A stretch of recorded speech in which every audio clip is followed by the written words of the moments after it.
Sir toilet कुठे नसावे आणि त्याचे काय परिणाम होतात?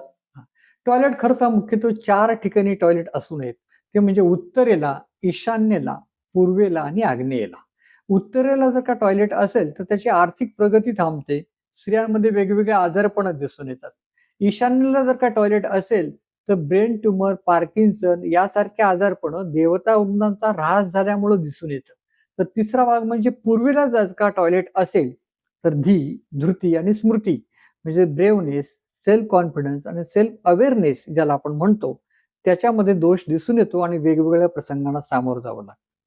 आग्नेयमध्ये टॉयलेट असल्यास त्याची मुलांमध्ये कुसंगती, वेगवेगळ्या सट्टा, जुगार या ठिकाणी मनुष्य व्यसनाधीनतेकडे वळू शकतो. अशा प्रकारच्या आजारपणांना आणि वेगवेगळ्या घटनांना सामोरं जावं लागतं. याच्यावरती उपाययोजना म्हणून आपण उद्या नक्कीच या विषयावरती आपण बोलूयात. जय गुरुदेव.